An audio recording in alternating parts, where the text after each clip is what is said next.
Hi guys and welcome back to the channel Deepak Yadav Education. Welcome to the Daily Hindu News and Editorial Analysis of 22nd of March 2023. तो guys आज है तारीख 22 मार्च 2023 और है Wednesday.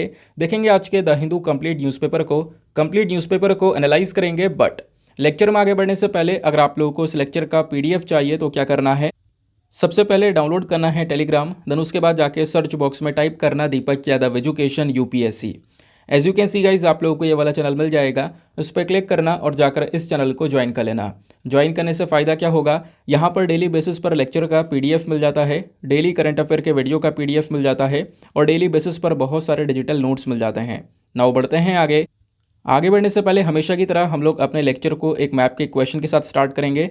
तो आज आप सभी लोगों को मैप में जाकर देखना है फिर से फिनलैंड को, काफ़ी चर्चा में है। क्यों है चर्चा में आगे मैं आपको बताऊंगा, तो इसको अच्छे से मैप में देखना। देन उसके बाद आकर नीचे कमेंट सेक्शन में टाइप करना, जिससे कि आप लोग इसको लंबे समय तक याद रख पाओगे।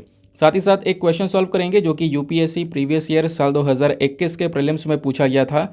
डेली बेसिस पर हम लोग यहाँ पर एक प्रीवियस ईयर क्वेश्चन को भी सॉल्व करते हैं।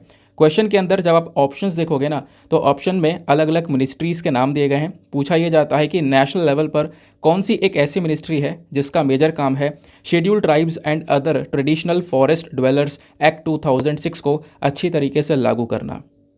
ऑप्शन ए बोलता है ministry of environment forest and climate change, option B ministry of Panchayati Raj, option C ministry of rural development या फिर option D ministry of tribal affairs. तो इसका सही आंसर आप सभी को नीचे कमेंट सेक्शन में देना है। एटलीस्ट सभी को इसमें पार्टिसिपेट करना है, जैसे मैं आप लोगों से डेली बेसिस पर बोलता हूं। बाय द वे, इसका जो करेक्ट आंसर है वो मैंने आपको टेलीग्राम पर प्रोवाइड करवा दिया है, वहां से भी चेकआउट कर सकते हो। और अगर वहां पर आंसर नहीं मिलता है तो भी कोई परेशान होने की ज़रूरत नहीं है, वीडियो के लास्ट में इसके करेक्ट आंसर का डिस्कशन हम लोग करेंगे। तो चलो शुभारंभ करते हैं और चलते हैं सबसे पहले थंबनेल वाले इंपॉर्टेंट आर्टिकल की तरफ। तो दोस्तों, हर साल की तरह इस साल भी वर्ल्ड हैप्पीनेस रिपोर्ट 2023 हो चुका है रिलीज़, जिसकी चर्चा बहुत ज़्यादा हो रही है। ढेर सारे न्यूज़ आर्टिकल्स ऑलरेडी यहाँ पर पब्लिश हो चुके हैं। आने वाले समय में हमारे इस द हिंदू न्यूज़पेपर के अंदर भी कई सारे आर्टिकल्स बहुत ज़्यादा डिटेल से आने वाले हैं। तो अभी हम समझेंगे आखिरकार ये वर्ल्ड हैप्पीनेस रिपोर्ट 2023 है क्या, कौन इसको रिलीज़ करता है, कुछ फैक्चुअल डेटा मिलेगा। ये टॉपिक एक ऐसा टॉपिक है जो कि आपके वनडे एग्जामिनेशन के साथ साथ यूपीएससी के लिए भी बहुत ज़्यादा इंपॉर्टेंट होने वाला है। तो दोस्तों, हुआ क्या है कि इंटरनेशनल हैप्पीनेस डे के मौके पर एनुअल हैप्पीनेस रिपोर्ट जारी कर दी गई है। और इस रिपोर्ट के अंदर में टोटल कितनी कंट्रीज़ को लिस्ट किया गया है, तो टोटल 137 कितनी 137 देशों की यहाँ पर ये जो लिस्ट है इसको तैयार किया गया है। और 137 देशों में भारत की पोजीशन कोई ज़्यादा अच्छी नहीं है। कितनी पोजीशन है, तो 137 में से इंडिया की जो पोजीशन रखी गई है वो है 125, जो कि बताया जा रहा है काफ़ी सारी कंट्रीज से पीछे कर दिया गया है भारत को। इवन आप देख पाओगे इंडिया के जो खासकर नेबर कंट्रीज़ हैं, जैसे पाकिस्तान की पोजीशन 108 है, म्यांमार की 72, नेपाल की 78, बांग्लादेश की 102, चीन की 64। तो ये सारी कंट्रीज़ कहीं ना कहीं बहुत ज़्यादा आगे हैं इस पर्टिकुलर रिपोर्ट के अंदर में। खासकर हम लोग बात करते हैं जब खुशहाल देशों की, ठीक है, तो उसमें यहाँ पर इंडिया की पोजीशन 125 नंबर पर रखी गई है आउट ऑफ 137 कंट्रीज़। फिर उसके बाद में आप देखोगे कि इस लिस्ट में बिल्कुल अंतिम में कौन सा देश है, तो बिल्कुल लास्ट में रखा गया है अफगानिस्तान को। 137 नंबर पर जो अंतिम स्थान है वो यहाँ पे अफगानिस्तान को दिया गया है। और अफगानिस्तान से पहले कुछ और कंट्रीज़ हैं, जैसे कि 136, 135, 134। तो इन वाली पोजीशंस पर जब आप देखोगे तो उसमें Lebanon, Zimbabwe, democratic Republic of Congo, यानी कि कुछ अफ्रीकन कंट्रीज़ आ जाती हैं। ठीक है, तो ये यहाँ पर इस तरीके से इस पूरे इंडेक्स को तैयार किया गया, इस रिपोर्ट को तैयार किया गया। सवाल यह है कि इस रिपोर्ट को कौन जारी करता है, तो बहुत इंपॉर्टेंट पॉइंट है, आपको एग्जामिनेशन के लिए ध्यान रखना। यूपीएससी में ये चीज़ पूछी जाएगी कि कौन इस इंडेक्स को या कौन इस रिपोर्ट को रेडी करता है।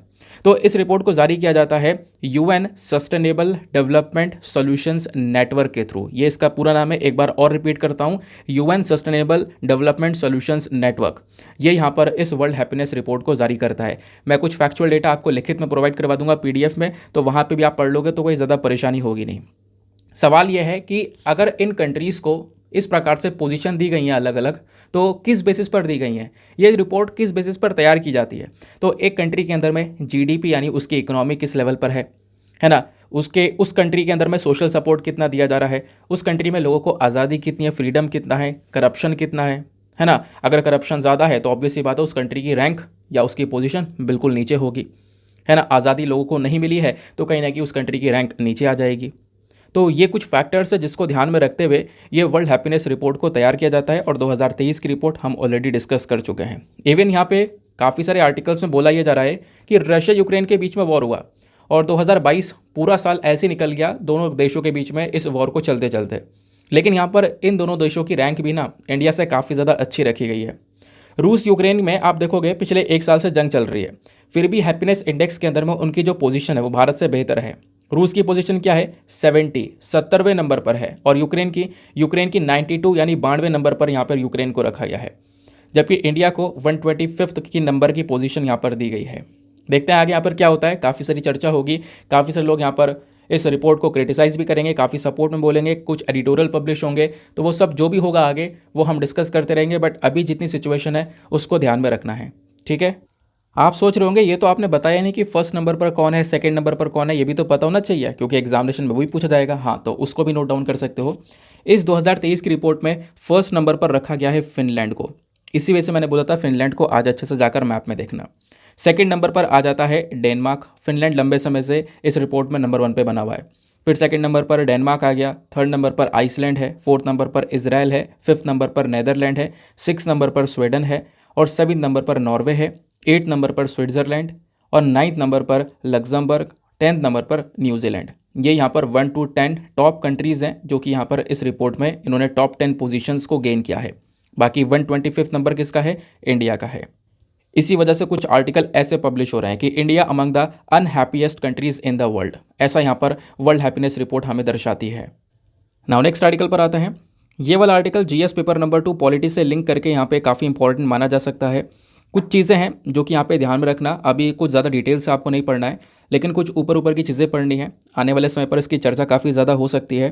देखो अभी यहाँ पे अगर किसी को सज़ा दी जाए, यानी कि उसने एक बहुत ज़्यादा भयानक अपराध कर दिया है, तो उसको क्या किया जाएगा, डेथ पेनल्टी दी जाएगी। अब डेथ पेनल्टी में क्या किया जाएगा, फांसी की सज़ा दी जाएगी। फांसी की सज़ा में उसको टांग दिया जाएगा। लेकिन यहाँ पे ये बोला जा रहा है, सुप्रीम कोर्ट की बेंच ने यहाँ पे मांग की है कि हम इसके ऑल्टरनेटिव का कुछ यूज़ कर सकते हैं क्या, यानी कि किसी इंसान को टांगने की बजाय यहाँ पर कुछ और दूसरा तरीका हो सकता है जिससे उसको दर्द भी ना हो और उसकी मृत्यु भी हो जाए। तो उसी ऑल्टरनेटिव तरीके के ऊपर यहाँ पर चर्चा की जा रही है। अच्छा, ये टॉपिक ऐसे न्यूज़ में आ कैसे गया, इसके पीछे का रीज़न है कि सुप्रीम कोर्ट के अंदर में एक पिटीशन डाला गया।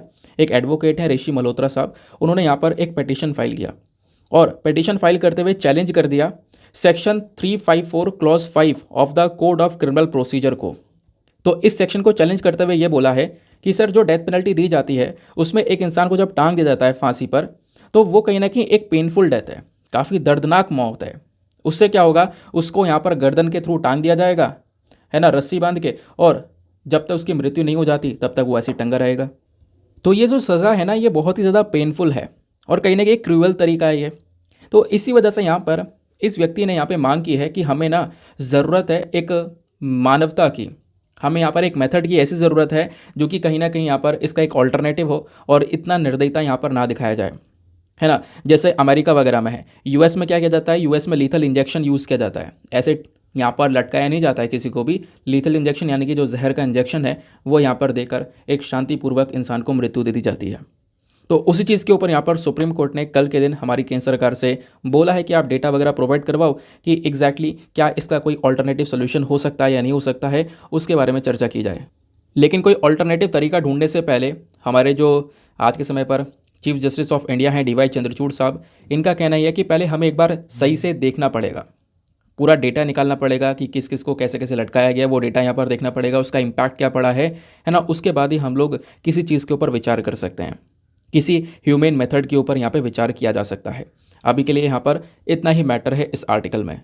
इवन यहाँ पे जो सुप्रीम कोर्ट की बेंच है ना, इन्होंने यहाँ पर एक कमेटी बनाने के लिए भी बोला है कि एक कमेटी को सेटअप किया जाएगा, जो एक्सपर्ट कमेटी होगी। उस कमेटी का क्या काम होगा, उसका काम ये होगा कि जैसे जैसे यहाँ पर मृत्युदंड दी जाती है ना अपराध के ऊपर में, उस मेथड को यहाँ पर वापस से देखना, एक बार चेकआउट करना, जो भी लोगों को मृत्युदंड दिया जाता है, जो भी हमारे पास में तरीका है देने का, उसको एक बार रेलुक करना, चेकआउट करना। फिर इसमें अगर कुछ प्रॉब्लम्स है तो यहाँ पर वो जो कमेटी है वो अपनी राय देगी, उसके बेसिस पर भी आगे हम लोग यहाँ पर सुनवाई करने वाले हैं। तो आई होप गाइज आपको यहाँ पर जो आर्टिकल है क्लियर हो चुका है, कुछ अलग से यहाँ पर डेटा इसमें नहीं है। नेक्स्ट आर्टिकल पर आते हैं। इसके बाद में आपको यहाँ पर एक छोटा सा आर्टिकल ये देखने को मिल जाएगा, लेकिन एक मिनट रुको, उससे पहले यहाँ पर जो अभी मैंने आर्टिकल डिस्कस किया था ना, ये डेथ पेनल्टी वाला। तो इसमें मैंने अभी आपको एक सेक्शन बताया था, सीआरपीसी का जो सेक्शन 354 क्लॉज 5 है, ये बेसिकली सेक्शन बात करता है कि एक पर्सन को जो डेथ दी जाती है कैसे यहाँ पर उसको फांसी की सज़ा दी जाती है, लटका दिया जाता है, उसके बारे में ये चर्चा करता है ना। इसी वजह से जो एडवोकेट ने पिटीशन डाला है सुप्रीम कोर्ट में, उन्होंने यही मांग की है कि ये वाला जो एक्ट है ना, इसके ऊपर थोड़ा काम किया जाए और कहीं ना कहीं जो ये डेथ दी जा रही है इसको कहीं ना कहीं एक आसान तरीके से दिया जाए, जिससे कि यहाँ पर इंसान को दर्द भी ना हो और यहाँ पे उसको शांतिपूर्वक मृत्यु भी दे दी जाए।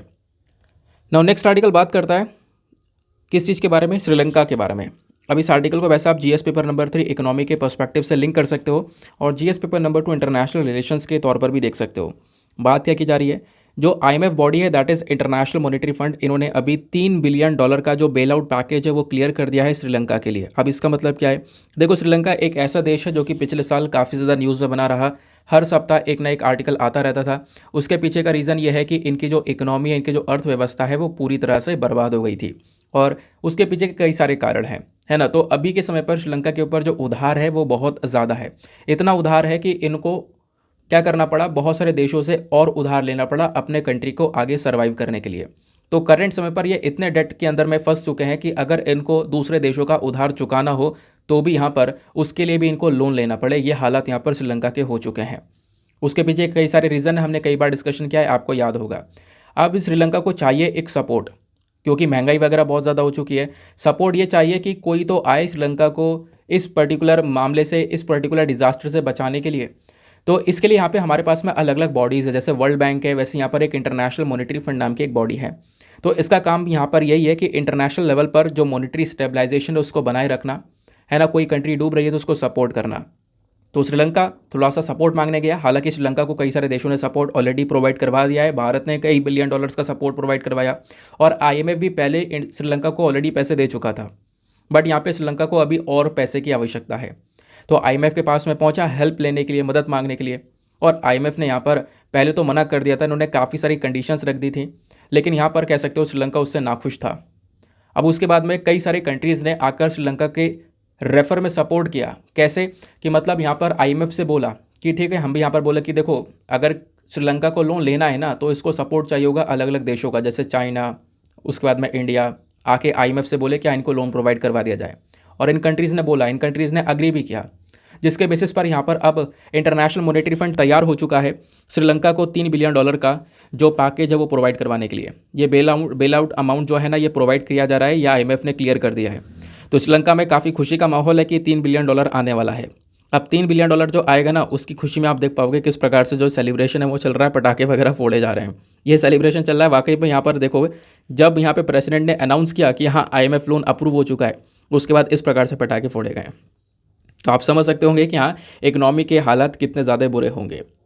ठीक है, तो ये था यहाँ पर एक छोटा सा आर्टिकल, इसमें कोई ज़्यादा नहीं है। अब एग्जामिनेशन के लिए आपको क्या पढ़ना है, एक बॉडी है इंटरनेशनल मॉनेटरी फंड, इतना पढ़ के जाना क्योंकि यहाँ से सवाल बन सकता है। ठीक है, अब इंटरनेशनल मॉनेटरी फंड के बारे में क्या क्या जानना है इसको डिस्कस करते हैं। देखो आईएमएफ नाम की जो ये बॉडी है ना, इसको यहाँ पर सेटअप किया गया था वर्ल्ड बैंक के साथ में। जब सेकेंड वर्ल्ड वॉर हुआ तो सेकेंड वर्ल्ड वॉर के बाद में कई सारी कंट्रीज थी जिनकी हालत पूरी तरह से ख़राब हो चुकी थी। अब उन कंट्रीज़ को सपोर्ट करना था, उनको वापस से खड़ा करना था, तो उसके लिए यहाँ पर हमारे पास में कोई ना कोई बॉडी होनी चाहिए थी। उसके लिए यहाँ पे वर्ल्ड बैंक को बनाया गया और वर्ल्ड बैंक के साथ साथ इंटरनेशनल मॉनेटरी फंड को बनाया गया। तो दोनों बॉडीज़ को साथ साथ बनाया गया था। कैसे बनाया गया था, तो अमेरिका में एक ब्रिटेन वुड नाम कॉन्फ्रेंस चल रहा था, इस नाम का पूरी मीटिंग चल रही थी। ब्रिटेन वुड्स में ही वो कॉन्फ्रेंस चल रहा था, तो नाम भी ब्रिटेन वुड कॉन्फ्रेंस दिया गया। तो उसी मीटिंग के अंदर में यहाँ पर ये दो बॉडीज़ को बनाया गया, इंटरनेशनल मॉनेटरी फंड और वर्ल्ड बैंक को। ठीक है, अब इंटरनेशनल मॉनेटरी फंड जो है ना ये कोई अकेली बॉडी नहीं है, इसमें कई सारी कंट्रीज़ जो है ना अपनी हिस्सेदारी को शेयर करती हैं। जैसे इंटरनेशनल मॉनेटरी फंड गवर्न किया जाता है लगभग 190 देशों के माध्यम से। 190 कंट्रीज़ यहाँ पे इस पूरी बॉडी को गवर्न कर रही होती हैं, यानी कि ये कंट्रीज़ इसके मेंबर हैं। हाँ बिल्कुल मेंबर हैं। तो क्या इंडिया भी है? हाँ, इंडिया ने भी यहाँ पर इंटरनेशनल मॉनेटरी फंड को 27 दिसंबर 1945 यानी देश की आज़ादी से 2 साल पहले ही ज्वाइन कर लिया था।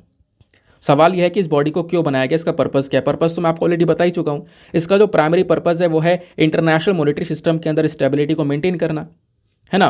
पूरे दुनिया भर में एक स्टेबिलिटी मेंटेन रहे, शांति बनी रहे, उस चीज़ के ऊपर एक मेजर फोकस है। कोई कंट्री डूब रही है तो उसको सपोर्ट प्रोवाइड करवाने का काम है। समझ में आया।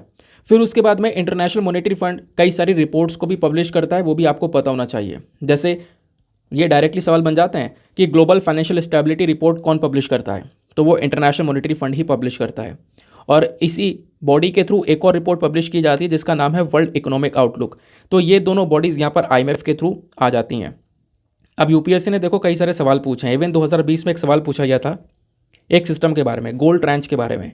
गोल्ड ट्रेंच या रिजर्व ट्रेंच, ये किस चीज़ का बेसिकली यहाँ पर ये किस चीज़ को डिफाइन करता है, ये आपसे पूछा गया। तो वैसे इसका सही उत्तर है ऑप्शन नंबर डी। ये एक क्रेडिट सिस्टम है, यानी उधारी देने का काम किया जाता है IMF के थ्रू। IMF अपने मेंबर को ना इस प्रकार से गोल्ड ट्रेंच के माध्यम से यहाँ पे एक सपोर्ट प्रोवाइड करवाता है, एक उधार देने का काम करता है।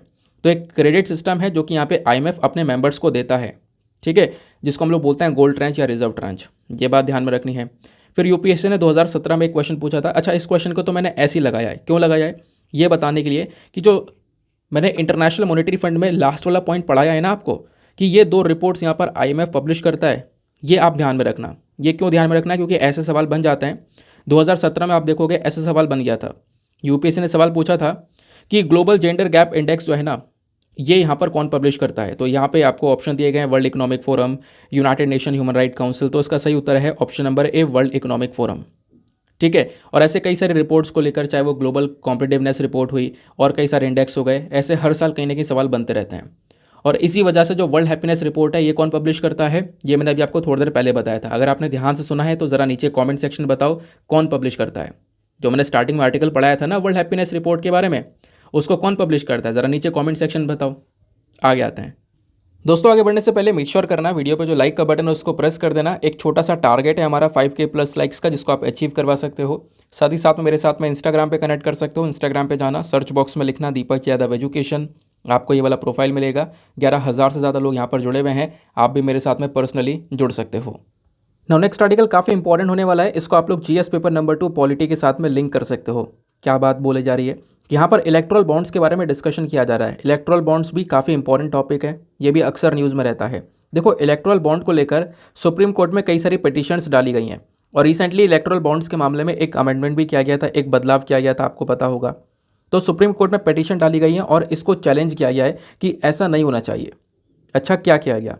तो इलेक्ट्रल बॉन्ड्स में क्या होता है ना, ये बेसिकली एक ऐसा तरीका है जिससे पॉलिटिकल पार्टीज़ जो होती हैं हमारी, उनको डोनेशन दिया जाता है। अब कोई भी डोनेशन दे सकता है, कोई इंडिविजुअल व्यक्ति हुआ, बड़ी बड़ी कंपनीज हो गई, है ना। तो भरपूर मात्रा में जो पॉलिटिकल पार्टीज़ को डोनेशन मिलता है ना, वो इन्हीं इलेक्ट्रल बॉन्ड्स के माध्यम से दिया जाता है। लेकिन यहाँ पे सुप्रीम कोर्ट में पिटीशन डाला गया और इसको चैलेंज किया गया कि सर ये तरीका सही नहीं है। इसमें क्या किया गया है, अभी जो हाल ही में अमेंडमेंट हुआ था ना, उस अमेंडमेंट के माध्यम से ये बोला गया कि इलेक्ट्रल बॉन्ड्स के अंदर में जो भी डोनेशंस होंगी, वो जो अनाम डोनेशंस होती हैं, यानी कि एनोनिमस, यानी कि जिसमें पता नहीं चलेगा भाई किसने पैसा दिया है, कौन सी कंपनी ने, कौन से व्यक्ति ने यहाँ पे डोनेट किया है, किस पॉलिटिकल पार्टी को डोनेट किया है, ये पब्लिक में इन्फॉर्मेशन नहीं आती है। ये सीक्रेटली केवल इन्हीं को पता होता है कि हाँ किसके साइड से कितना डोनेशन आया है। पब्लिक में किसी को नहीं पता होता कि कौन सी पार्टी को कितना डोनेशन गया है और किसने दिया है। तो ये कहीं ना कहीं इस चीज़ को लीगलाइज कर दिया गया है। अमेंडमेंट ने इस चीज़ को लीगलाइज कर दिया, एक मान्यता दे दी कि हाँ ठीक है भैया ये। तो इसी चीज़ को यहाँ पे क्या हुआ, सुप्रीम कोर्ट के अंदर चैलेंज किया गया है कि ये चीज़ बिल्कुल गलत है। अगर डोनेशन हो रही है तो पब्लिक को पता होना चाहिए कि आखिरकार किस पॉलिटिकल पार्टी में किस किसने डोनेशन दिया है, कितना डोनेशन दिया है, वो पब्लिकली अवेलेबल डेटा होना चाहिए, है ना। तो इस चीज़ को लेकर यहाँ पर सुप्रीम कोर्ट के अंदर में इस मैटर को छेड़ा गया है। अब इस मैटर को देखते हुए सुप्रीम कोर्ट क्या बोलता है? सुप्रीम कोर्ट बोलता है कि देखो, जो भी यहाँ पर इलेक्टोरल बॉन्ड को लेकर जो भी ये पिटीशन है ना, अगर इसको और ज़्यादा गहराई से देखना होगा तो हम लोग क्या करेंगे, इसको आगे कॉन्स्टिट्यूशनल बेंच को भेज देंगे। कॉन्स्टिट्यूशनल बेंच यानी सुप्रीम कोर्ट, एक प्रॉपर बेंच बैठेगी, वो यहाँ पर इस मामले को देखने वाली है। तो सुप्रीम कोर्ट ने इसका टाइम पीरियड फिक्स कर दिया है 11 अप्रैल का, ठीक है। तो 11 अप्रैल में यहाँ पर इस पिटीशन की सुनवाई की जाएगी। अदरवाइज़ यहाँ पर एक बड़ी बेंच के पास में ये मामला भेज दिया जाएगा। तो काफ़ी सारे जजेस बैठेंगे, वो यहाँ पर इस पर्टिकुलर केस की सुनवाई करेंगे। फिर देखेंगे कि आखिरकार इलेक्टोरल बॉन्ड स्कीम को वैलिड करार दिया जाए या ना दिया जाए, या इसमें क्या चैलेंजेस है वो सब आगे बताया जाएगा, ठीक है। तो आने वाले समय के लिए वेट किया जाएगा, नहीं तो फिर यहाँ पे कोई फ़ायदा है भी नहीं ना, क्योंकि आगे की तारीख दे दी गई है। तो बता दिया जाएगा इसको ज़रूरत है आगे कॉन्स्टिट्यूशनल बेंच को भेजने की या नहीं, तो आगे इसके बारे में चर्चा की जाएगी। बट अभी क्या करना है, अभी इस आर्टिकल से आपको और क्या पढ़ना होगा। अब आर्टिकल से आपको इलेक्टोरल बॉन्ड्स के बारे में थोड़ी चीज़ें पता होनी चाहिए, क्योंकि आपके एग्जामिनेशन के लिए इंपॉर्टेंट है और इवन आपके सिलेबस का टॉपिक है, पॉलिटी का टॉपिक है। अब पहली चीज़ दोस्त ये समझो कि बॉन्ड्स होते क्या हैं। देखो, बॉन्ड ना एक बेसिकली इंस्ट्रूमेंट है, ठीक है। ये जैसा आपको कागज़ दिख रहा है ना, यही है इलेक्टोरल बॉन्ड, यहाँ पे लिखा हुआ भी होगा। अगर आप किसी पॉलिटिकल पार्टी को डोनेशन दोगे तो इसी इलेक्टोरल बॉन्ड के माध्यम से दिया जाएगा। और वो जो इलेक्ट्रल बॉन्ड है वो कौन सी बैंक देती है, स्टेट बैंक ऑफ इंडिया देती है। एसबीआई के पास में ही केवल बेसिकली ऑथराइजेशन है इस पर्टिकुलर मामले को परफॉर्म करने का। तो एसबीआई को यहाँ पर ये पावर्स मिली हैं। तो आप यहाँ पे एसबीआई को पेमेंट करके एसबीआई से बॉन्ड ले लोगे और बॉन्ड लेने के बाद में अपनी मन पसंदीदा पॉलिटिकल पार्टी को जाकर ये बॉन्ड दे दोगे, ठीक है ना। तो इसी प्रकार से यहाँ पर जो डोनेशन है वो किया जाता है। अभी आगे डिटेल से बताऊंगा। वैसे आप स्क्रीन पर नीचे देख सकते हो इलेक्ट्रल बॉन्ड्स के बारे में काफ़ी सारी इन्फॉर्मेशन आपको यहाँ पर मिल जाएगी, है ना। तो इलेक्ट्रल बॉन्ड क्या है? इलेक्ट्रल बॉन्ड बेसिकली एक फाइनेंशियल इंस्ट्रूमेंट है जिसके माध्यम से पॉलिटिकल पार्टीज़ को डोनेशन दिया जाता है। और ये जो बॉन्ड है ना, इसको ऐसा नहीं है कि यहाँ पर किसी कोई लिमिट है, इतने रुपए में यहाँ पर ये बॉन्ड मिलेगा, नहीं, इसकी कोई लिमिट नहीं है। कम से कम कह सकते हो कि 1000 रुपये का भी बॉन्ड आप ले सकते हो, या 10,000 रुपये का, 1 लाख रुपये का, 10 लाख रुपये का, 1 करोड़ रुपये का, इसकी कोई मैक्सिमम लिमिट है ही नहीं। आप जितना चाहो उतना पॉलिटिकल पार्टी को डोनेट कर सकते हो इस बॉन्ड के माध्यम से, ठीक है। तो ध्यान रखना इसके बारे में। बाकी स्टेट बैंक ऑफ इंडिया, मैंने आपको बताया, ये एक ऐसी पर्टिकुलर बैंक है जिसको ही ऑथोराइजेशन मिला है। केवल यहीं से आप बॉन्ड ले पाओगे, ऐसा नहीं है किसी भी बैंक से जाकर आप ये बॉन्ड परचेज कर सको, केवल यहीं से बॉन्ड लेकर आया जा सकेगा।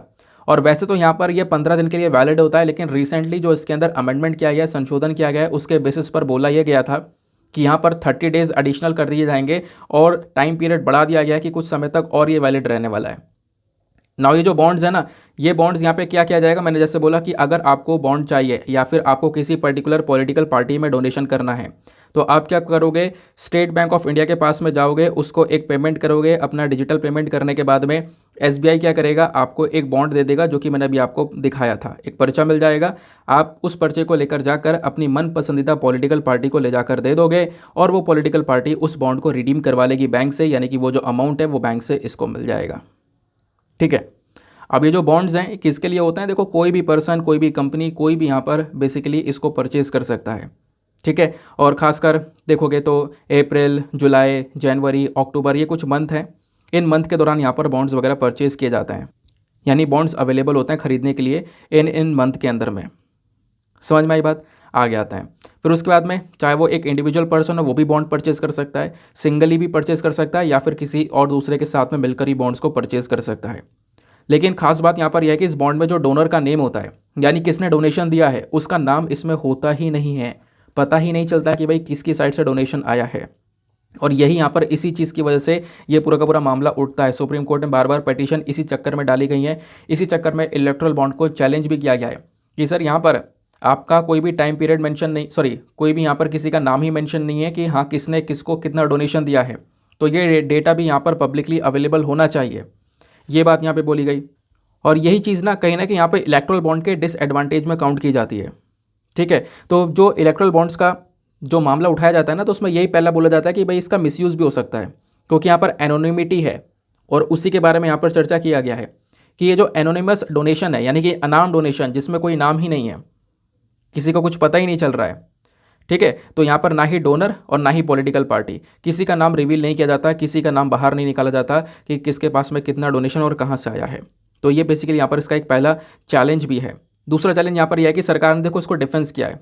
सरकार ने बोला है कि देखो ऐसा नहीं है कि यहाँ पर किसी को भी यहाँ पर ये डोनेशन मिल जाता है।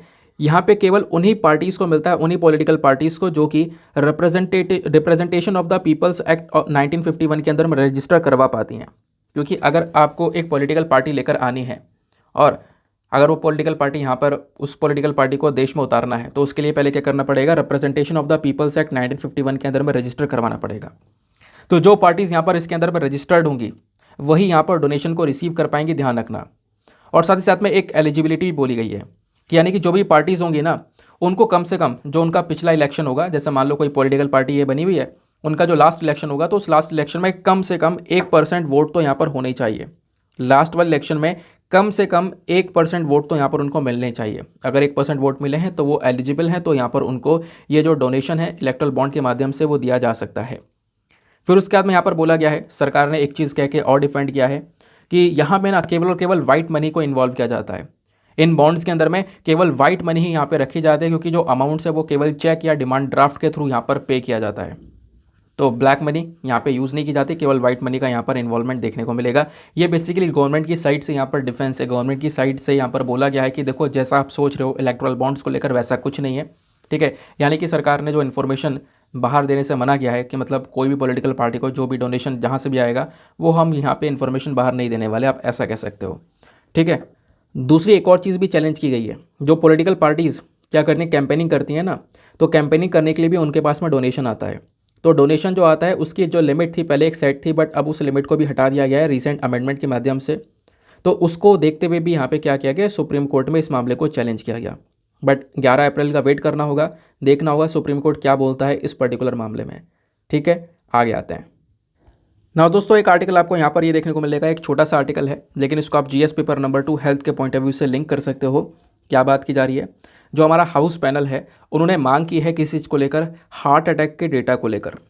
ठीक है, जो हार्ट अटैक का डेटा है, खासकर कोविड का जो टाइम आया था ना, 2020 में कोविड पूरी तरह से फैल गया था, लोगों को वैक्सीन लगी, तो उसके बाद यहाँ पे कितने कितने लोगों को हार्ट अटैक आया है उसका जो डेटा है वो यहाँ पर हाउस पैनल हमारी मांग करता है। ठीक है, उन्होंने बोला कि डेटा हमें प्रोवाइड करवाया जाए। क्यों? क्योंकि पिछले कुछ समय पर कई सारे इल्ज़ाम लगाए गए वैक्सीन के ऊपर में कि कोविड-19 जो वैक्सीन दी गई है उसकी वजह से यहाँ पे काफ़ी सारे लोगों को हार्ट अटैक आया है, तो उसके ऊपर भी हमें यहाँ पर रिसर्च करनी है। ठीक है, तो कमेटी ने यहाँ पे मांग की है, एक ऑब्जेक्शन उठाया है इस चीज़ को लेकर और बोला है कि बिल्कुल एक हार्ट अटैक का जो डेटा है, खासकर कोविड के बाद यहाँ पर किन किन को हार्ट अटैक आया है उसका एक प्रॉपर डेटा हमें प्रोवाइड करवाया जाए। ठीक है, तो अब देखेंगे आने वाले समय पर क्या होगा। बाकी 2022-23 में काफ़ी सारा पैसा खर्चा गया है हार्ट अटैक जैसी प्रॉब्लम को टैकल करने के लिए, क्योंकि हार्ट अटैक जो है ना, या फिर कह सकते हो जो कार्डियोवास्कुलर डिजीज़ है, कार्डियोवास्कुलर डिजीज़ कौन सी बीमारियां होती हैं, जो कि हमारे हार्ट से संबंधित होती है। ठीक है ना, जो हमारे दिल से संबंधित होती है। तो ये जो बीमारी हैं इनका चैलेंज एक बहुत बड़ा चैलेंज है हमारे देश भर में, इवन पूरे दुनिया भर में। तो इसके लिए ढेर सारा पैसा अभी खर्चा भी जा रहा है ताकि हम इन प्रॉब्लम्स को रोक सकें। बट इस आर्टिकल में कुछ ज़्यादा खास था नहीं, तो आपको कोई पढ़ाएगा भी नहीं आज ये। बट फिर भी मैं आपको एक डेटा प्रोवाइड करवाने वाला हूँ जो कि कार्डियोवास्कुलर डिजीज़ को लेकर है, तो थोड़ा सा उसके बारे में ज़रूर से पता होना चाहिए। आप एग्जामिनेशन में कहीं पर भी अपने मेंस में इसका प्रॉपर यूज़ कर पाओगे। तो कार्डियोवास्कुलर डिजीज़ कौन से डिजीज़ होती हैं? ये बेसिकली वो डिसऑर्डर्स होते हैं जो कि आपके हार्ट से संबंधित होते हैं, दिल से संबंधित बीमारियाँ जो होती हैं ना, उसी को हम लोग कार्डियोवास्कुलर डिजीज़ बोलते हैं। ठीक है, कार्डियोवास्कुलर डिजीज़ हार्ट से संबंधित हो सकती हैं या फिर ब्लड से संबंधित हो सकती हैं, ब्लड वेसल से संबंधित। ठीक है, तो इसमें कोरोनरी हार्ट डिजीज़ या कह सकते हो सेरेब्रोवैस्कुलर डिजीज़ हो गया, रोमेटिक हार्ट डिजीज़ हो गया, ये सारी की सारी हार्ट डिजीज़ हैं जो कि यहाँ पे कार्डियोवास्कुलर डिजीज़ की कैटेगरी में आती हैं। अब दुनिया भर का क्या सिनेरियो है ये थोड़ा डिस्कस करेंगे। जब दुनिया भर के सिनेरियो में देखते हैं ना, तो कार्डियोवास्कुलर डिजीज़ एक ऐसी बीमारी है जिसकी वजह से सबसे ज़्यादा मौतें हो रही हैं दुनिया भर में। मतलब काफ़ी सारी बीमारियां हैं जो कि एक लीडिंग कॉज ऑफ डेथ हैं, उसमें से एक बीमारी ये भी है।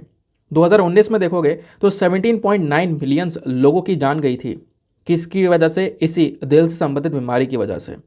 तो आप इमेजिन कर सकते हो दुनिया भर में 17.9 मिलियन लोगों की जान जाना, या फिर कह सकते हो कि 18 लाख लोगों की जान जाना लगभग।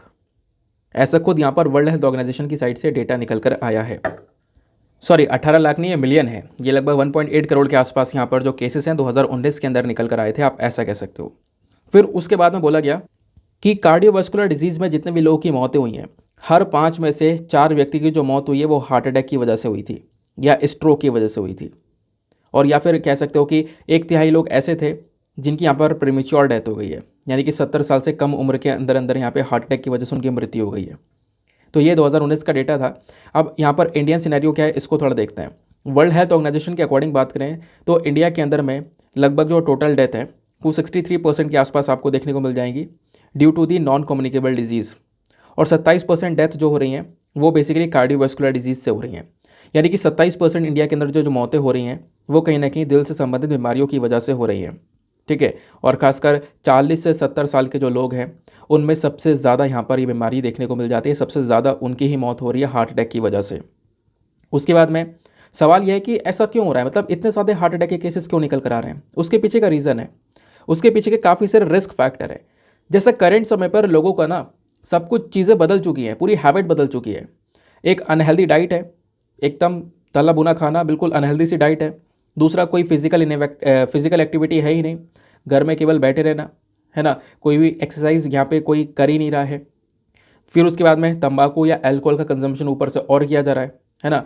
एक्सरसाइज हो नहीं रही है, एक अनहेल्दी डाइट चल रही है, या फिर उसके बाद में तंबाकू या अल्कोहल का कंजम्पशन काफ़ी बढ़ चुका है। तो ये बहुत सारे रिस्क फैक्टर हैं जो कि हैबिट के बेसिस पर हैं, यानी ये हैबिट्स है हमारी। तो इन हैबिट्स की वजह से भी बहुत ज़्यादा कार्डियोवास्कुलर डिजीज़ के केसेस जो हैं वो निकल कर आते हैं। उसके बाद में कुछ और चीज़ें भी हैं, जैसे कि ब्लड प्रेशर बढ़ जाना या शुगर लेवल इंक्रीज़ हो जाना, मोटापा बहुत ज़्यादा हो जाना। तो ये भी कहीं ना कहीं कह सकते हो काफ़ी बड़े फैक्टर्स हैं इस कार्डियोवास्कुलर डिजीज़ को बढ़ाने के मामले में। फिर उसके बाद में बोला गया है कि भारत ने कई सारे अलग अलग इनिशिएटिव चलाए हैं इस प्रकार से दिल की बीमारियों को रोकने के लिए। उनमें से कुछ इनिशिएटिव्स के नाम है, मेंस में इनिशिएटिव्स पूछ लिए जाते हैं तो थोड़ा बहुत नाम ध्यान रखना। तो उसमें यहाँ पर पहला नाम है national programme for prevention and control of cancer, diabetes, cardiovascular disease and stroke. तो ये बेसिकली पहला प्रोग्राम है जिसको नेशनल हेल्थ मिशन के अंडर में लागू किया गया है। दूसरा जो कदम उठाया गया है सरकार के थ्रू वह है affordable medicine and reliable implants of treatment, यानी अमृत दीनदयाल आउटलेट्स जो हैं वो यहाँ पर खोले गए हैं। तो लगभग काफ़ी सारे हॉस्पिटल्स, काफ़ी सारे जगहों पर यहाँ पर इस प्रकार के जो आउटलेट्स हैं वो बनाए गए हैं, जिनका मेजर ऑब्जेक्टिव, इनका जो मेजर उद्देश्य है वो यह है कि कैंसर से संबंधित जो भी दवाइयाँ हैं उनको सस्ते दाम में, डिस्काउंटेड प्राइस में पेशेंट्स को अवेलेबल करवाया जाए। फिर उसके बाद में जन औषधि जो केंद्र हैं, ये जो स्टोर्स हैं, इनको ओपन किया गया डिपार्टमेंट ऑफ फार्मास्यूटिकल्स की साइड से, ताकि जो जेनरिक मेडिसिन है, जो सस्ती जो दवाइयाँ हैं ना, उनको बिल्कुल अफोर्डेबल प्राइसेस पे हम लोग प्रोवाइड करवा सकें। फिर एक और इनिशिएटिव उठाया गया स्टेमी नाम का, ठीक है, इसको बोलते हैं एसटी एलिवेशन मायोकार्डियल इन्फार्क्शन। तो ये ना महाराष्ट्र की सरकार की साइड से इस प्रकार का जो प्रोग्राम है वो स्टार्ट किया गया था 2021 में। और इस प्रोग्राम का मकसद भी यही था कि जो हार्ट डिजीज़ है, दिल से संबंधित जो बीमारियां हैं, उनको हम तेज़ी से डायग्नोस कर सकें, पता लगा सकें, है ना। तो स्टेमी बेसिकली एक ऐसी कंडीशन है जहाँ पर ना जो हमारी हार्ट की मेजर आर्टरीज़ होती हैं, हमारे हार्ट की जो मेजर आर्टरीज़ होती है जिनका काम है ब्लड को सप्लाई करना, और ब्लड यहाँ पर ऑक्सीजन लेकर जा रहा है। तो ये क्या होता है ना, ब्लड की सप्लाई होती है हार्ट मसल्स के अंदर में, लेकिन यहाँ पर ये जो आर्टरीज़ है इन्हीं के माध्यम से होता है, और ये आर्टरीज जब ब्लॉक हो जाती हैं ना पूरी तरह से, तो इसको हम लोग बोलते हैं स्टेमी। तो स्टेमी यही वाली कंडीशन है जिसके चक्कर में हार्ट अटैक आ जाते हैं। तो इस प्रकार की प्रॉब्लम्स को यहाँ पर टैकल करने के लिए महाराष्ट्र सरकार ने इस प्रकार का इनिशिएटिव चलाया था।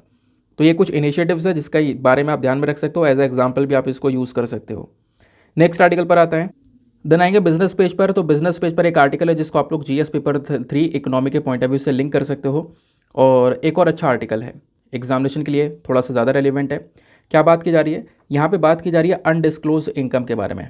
अनडिस्क्लोज इनकम क्या होती है वो समझेंगे, ब्लैक मनी क्या होता है वो समझेंगे। ब्लैक मनी आपको पता है काला धन है। अब काला धन क्या है? काला कलर का है क्या? नहीं। ब्लैक मनी क्या होता है ना, अब इंसान जो है ना काफ़ी सारा पैसा कमा रहा है, वो सरकार उससे भरपूर मात्रा में टैक्स भी ले रही है। जो जितना ज़्यादा पैसा कमाएगा उससे ज़्यादा टैक्स लिया जाएगा, कम पैसा कमा रहा है कम टैक्स लिया जा रहा है। लेकिन यहाँ पे लोग क्या करते हैं, अपना टैक्स बचाने की कोशिश करते हैं, और कभी कभी उनके पास में बहुत अधिक वेल्थ होती है और वो बहुत सारा टैक्स बचा करना इधर उधर यहाँ पे कहीं पर कुछ गलत तरीके से इन्वेस्टमेंट करके या ये चीज़ करके दिखाने की कोशिश करते हैं। तो टैक्स से बचकर जाना और टैक्स को यहाँ पर बचा लेना, टैक्स ना पे करना, वही जो अमाउंट है ना जो आपने बचा लिया है वही यहाँ पर ब्लैक मनी कहलाता है। और इस प्रकार के ब्लैक मनी बहुत सारा छुपा हुआ है। इंडिया का बहुत सारा ब्लैक मनी विदेशों में यहाँ पर लोगों ने लगा रखा है, लोगों ने अलग अलग कंट्रीज़ में रख रखा है। ठीक है, तो सरकार क्या करती है ना, उस ब्लैक मनी को पकड़ने के लिए सरकार के पास में प्रॉपर एक एक्ट है। कौन सा एक्ट है? जिसका नाम है black money undisclosed foreign income assets and imposition of tax act 2015। 2015 का ये एक्ट है जिसका मकसद है कि ऐसी ब्लैक मनीज को ढूंढना और उसके बाद में उसके ऊपर टैक्स चार्ज करना, एक हैवी टैक्स चार्ज करना। ठीक है, और जो इनकम मिल चुकी है उसके ऊपर टैक्स के साथ साथ पेनल्टी लगाई जाएगी। और इनकम जो अनडिस्क्लोज है, जिसके बारे में बताया ही नहीं है और तब पता चलता है बाद में, तो उसके ऊपर पेनल्टी दुगनी तिगनी करके लगाई जाएगी। तो टैक्स भरपूर मात्रा में उस पैसे के ऊपर काटा जाएगा। तो यहाँ पे बोला जा रहा है कि जो अनडिस्क्लोज इनकम है, यानी कुछ ऐसी इनकम जिसका कोई पता वता नहीं है, तो बाहर विदेशों में काफ़ी सारी छुपी हुई है। तो अभी यहाँ पे पिछले 3-4 सालों का अगर आप देखोगे ना तो बहुत सारा अमाउंट हो चुका है ये। पिछले 3-4 सालों में आप देखोगे तो लगभग 15,000 करोड़ के आसपास का अमाउंट है ये। तो यहाँ पर ये 15,000 करोड़ के आसपास का अनडिस्क्लोज अमाउंट पकड़ा गया है, जिसके ऊपर यहाँ पर अभी टैक्स चार्ज करने के बारे में चर्चा की जा रही है। तो 31 दिसंबर तक अगर आप देखते हो तो लगभग 127 केसेस ऐसे निकल कर आए थे जिनको यहाँ पर सज़ा दी गई है इस एक्ट के अंदर में।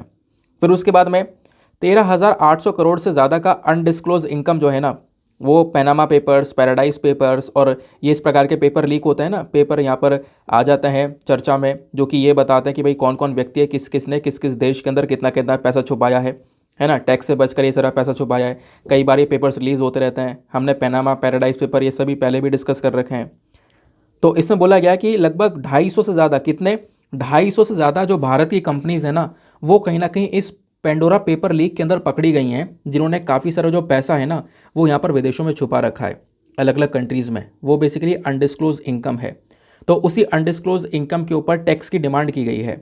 उसकी अनडिस्क्लोज इनकम के ऊपर टैक्स काटने के बारे में यहाँ पर चर्चा की गई है। ठीक है, अभी मैं आपको थोड़ा सा और डिटेल से बताता हूँ, क्योंकि अनडिस्क्लोज इनकम की एक प्रॉपर यहाँ पर डेफिनेशन है कि अनडिस्क्लोज इनकम क्या होता है। पहले हम समझते हैं ये होता क्या है। तो ये बेसिकली एक ऐसी इनकम होती है जहाँ पर जो व्यक्ति है ना, वो यहाँ पे अपने इनकम टैक्स रिटर्न में दिखाता ही नहीं है और ना ही उसके ऊपर कोई टैक्स पे करता है। उसकी एक ऐसी आय है, ऐसी इनकम है जिसके ऊपर कोई टैक्स वगैरह वो पे नहीं करता है, वो पैसा यहाँ पर बचा लेता है। उसी को हम लोग यहाँ पर अनडिस्क्लोज इनकम कहते हैं, जिसके ऊपर वो कोई टैक्स वगैरह नहीं पे करता। अब इसमें कुछ भी हो सकता है, पैसा भी हो सकता है, ज्वेलरी भी हो सकती है, कोई वैल्यूएबल एसेट हो सकता है, आर्टिकल हो सकता है, कोई भी चीज़ हो सकती है। ठीक है, ये यहाँ पर बोला गया जिसके ऊपर बेसिकली जो इनकम टैक्स है वो बचाया जा रहा है ना, तो वो यहाँ पर अनडिस्क्लोज इनकम है आपकी। फिर उसके बाद में फाइनेंस मिनिस्टर की रिपोर्ट कई समय से आ रही है। आप देखोगे कई बार अलग अलग केसेस निकल कर आए हैं, बहुत सारे केसेस निकल कर आए हैं जहाँ पर काफ़ी सारा पैसा पकड़ा गया है और उस पैसे के ऊपर में यहाँ पे जो अनडिस्क्लोज इनकम है उसके ऊपर यहाँ पर टैक्स की डिमांड की गई है। और ऐसे केसेस पिछले कुछ समय पर काफ़ी तेज़ी से इंक्रीज़ भी हुए हैं। सवाल यह है कि ऐसे ब्लैक मनी के ऊपर में या फिर जो अनडिस्क्लोज इनकम है इसके ऊपर कैसे, क्योंकि अनडिस्क्लोज इनकम बेसिकली एक ब्लैक मनी हो गया, तो हम लोग कैसे यहाँ पे इसके ऊपर टैक्स चार्ज कर रहे हैं। तो टैक्स इसके ऊपर काटने के लिए ना एक पर्टिकुलर एक्ट है जिसको हम लोग बोलते हैं black money undisclosed foreign income and asset and imposition of act 2015 का एक्ट है कि ऐसे जो ब्लैक मनी है ना, इस ब्लैक मनी को ढूंढो और इसके ऊपर यहाँ पर इस प्रकार से टैक्स जो वगैरह चार्ज करने की पावर इस एक्ट के माध्यम से मिल जाती है। ठीक है, तो जो भी फॉरेन इनकम है, अगर फॉरेन इनकम कोई ऐसी है जो कि यहाँ पर टैक्स से बचाकर वहाँ पे भेजी गई है ना, टैक्स से बचाकर यहाँ पे वो सारा पैसा वहाँ पर भेज दिया गया है, तो कहीं ना कहीं बेसिकली उसके ऊपर भी टैक्स चार्ज किया जा सकता है, ऐसा यहाँ पर मेंशन किया गया। लेकिन पहले ना एक टाइम दिया जाता है, एक टाइम अपॉर्चुनिटी दी जाती है भारत के रेसिडेंट्स को, जिन्होंने भी यहाँ पे जिनके पास में इस प्रकार से अनडिस्क्लोज इनकम है, तो उनको एक टाइम पीरियड दिया जाता है, एक अपॉर्चुनिटी दी जाती है कि आपका जो भी यहाँ पर अनडिस्क्लोज इनकम है ना उसको डिक्लेयर कर दो, भाई कितना अमाउंट है, कहाँ पर है। तो इससे क्या होगा, अगर वो डिक्लेयर कर देता है तो जो भी अमाउंट होगा उसके ऊपर टैक्स वगैरह काट लिया जाएगा। 30% के आसपास का जो टैक्स रेट है उसके हिसाब से पैसा काट लिया जाएगा और इतना ही अमाउंट का जो पेनल्टी है वो भी चार्ज किया जाएगा। क्योंकि अगर कोई अनडिस्क्लोज ओवरसीज़ वेल्थ हुआ, बाहर विदेश में उसने पैसा लगा रखा है, बाहर पैसा उसने डाल रखा है, वो बेसिकली ब्लैक मनी है, तो कहीं ना कहीं उसके ऊपर भी टैक्स चार्ज किया जाएगा। लगभग कह सकते हो कि 30% की पेनल्टी यहाँ पर लग जाएगी। जितना टैक्स लग रहा है उतनी पेनल्टी लग रही है। लेकिन एक दूसरा केस भी होता है जहाँ पर इंसान डिक्लेयर ही नहीं करेगा, बताएगा ही नहीं अपनी अनडिस्क्लोज इनकम को, इसके बारे में कोई जानकारी नहीं देगा, तो उसके ऊपर थोड़ा सा और कड़ा प्रावधान लागू हो जाएगा। तो टैक्स जो 30% लिया जाएगा वो तो लिया ही जाएगा, उसके साथ साथ यहाँ पे बोला गया कि जितना उसने टैक्स छुपाया है ना उसका 3 गुना टैक्स यहाँ पे उसके ऊपर लगा दिया जाएगा। तो ये यहाँ पर चीज़ आ जाती है कि अगर कोई इस प्रकार से हरकत करता है तो उसके ऊपर ज़्यादा से ज़्यादा पेनल्टी चार्ज की जाएगी उसके पैसे के ऊपर में, और पनिशमेंट अलग मिल सकता है, क्योंकि ये हरकत की वजह से लगभग 3 से 10 साल की जेल हो सकती है, क्योंकि आपने यहाँ पर जानबूझकर जो पैसा है बेसिकली वो टैक्स से बचाकर छुपाया है। ठीक है, अब सवाल ये आता है कि सरकार ने अनडिस्क्लोज इनकम के लिए और कौन कौन से कदम उठाए हैं। तो काफ़ी सारे कदम उठाए, आपको पता है ब्लैक मनी काफ़ी सारे लोगों ने छुपा रखा था, उसके लिए डीमोनेटाइजेशन लेकर आया गया कि ब्लैक मनी निकाला जाएगा, है ना, नोटबंदी कर दी गई थी, तो ये कदम उठाया गया। उसके बाद फ्यूजिटिव इकोनॉमिक ऑफेंडर्स एक्ट 2018 लेकर आया गया, यानी जो भारत के लोग हैं ना, काफ़ी सारे लोग जो है बैंकों से पैसा उधार लेकर करोड़ों रुपए लेकर और फिर उसके बाद भाग जाते हैं इंडिया से, जाकर विदेशों में बस जाते हैं, तो उनके लिए यहाँ पर उन भगौड़ों के लिए ये फ्यूजिटिव इकोनॉमिक ऑफेंडर्स लेकर आया गया था। फिर उसके बाद में काफ़ी सारे लोग मनी लॉन्ड्रिंग कर देते हैं, यानी उनका ब्लैक मनी होता है, काफ़ी सारा काला धन कमा लिया होता है, उसको ब्लैक मनी को अपने वाइट मनी में कन्वर्ट करने की कोशिश करते हैं, उसी को हम मनी लॉन्ड्रिंग बोलते हैं। तो मनी लॉन्ड्रिंग को रोकने के लिए अभी यहाँ पर एक इनिशिएटिव है हमारे पास में। फिर उसके बाद में जो बेनामी ट्रांजैक्शंस होते हैं उसको रोकने के लिए भी यहाँ पे एक अमेंडमेंट एक्ट है 2016 का। तो ये सारे कुछ इनिशिएटिव्स आपको यहाँ पर देखने को मिल जाएंगे जो कि अनडिस्क्लोज इनकम को टैकल करने के लिए हमारी सरकार ने लॉन्च किए हैं। तो इस आर्टिकल में बस इतना ही था, आपसे ये नहीं पूछा जाएगा कितने रुपए पे कितना टैक्स लिया जा रहा है, कभी नहीं पूछा जाएगा।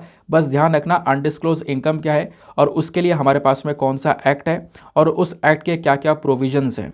ठीक है, बोला यह जा रहा है कि जो पैनामा पेपर्स है, पैराडाइज पेपर लीक केस निकल कर आए, इसमें 13,800 करोड़ रुपए का अनडिस्क्लोज इनकम पाया गया। इसको अभी यहाँ पर टैक्स के नेट में लेकर आ चुके हैं हम लोग। दिसंबर 2022 तक इतना करोड़ों रुपया टैक्स के नेट में आ चुका है। ठीक है, मतलब टैक्स की कैटेगरी में उसको लेकर आया गया है। तो करोड़ों रुपए का जो यहाँ पर बेसिकली डिमांड है वो किया गया है इस अमाउंट के ऊपर, ये यहाँ पर मेंशन किया गया है। यानी काफ़ी सारा जो टैक्स है वो ऑलरेडी हम लोग यहाँ पर पिछले कुछ समय पर चार्ज कर चुके हैं। आगे आते हैं। देन उसके बाद में यहाँ पर एक छोटा सा आर्टिकल है, बस खाली इसके बारे में ऊपर से ध्यान रखना, ज़्यादा कुछ पढ़ने की आवश्यकता नहीं है। एंटी सबमरीन वॉरशिप के बारे में चर्चा की जा रही है जिसका नाम है आईएनएस एंथ्रोट। आईएनएस एंथ्रोट इसका नाम है। तो ये क्या है, एक एंटी सबमरीन वॉरशिप है। तो आईएनएस एंथ्रोट यानी लड़ाकू जहाज़ है, और कहीं ना कहीं कह सकते हो कि जो दुश्मन की सबमरीन है ना उसको उड़ाने के लिए यहाँ पर इस जहाज़ का हम यूज़ कर सकते हैं।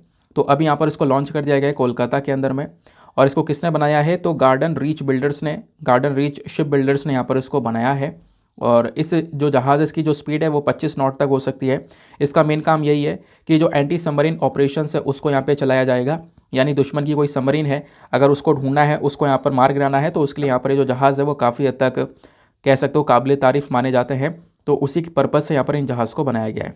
तो अभी यहाँ पर एक एंटी सबमरीन वॉरशिप है। आपसे पूछा जा सकता है कि आईएनएस एंथ्रोट क्या है, तो बता देना ये एक एंटी सबमरीन वॉरशिप है। ठीक है, देन उसके बाद फाइनली आते हैं हम लोग अपने एडिटोरियल डिस्कशन पे।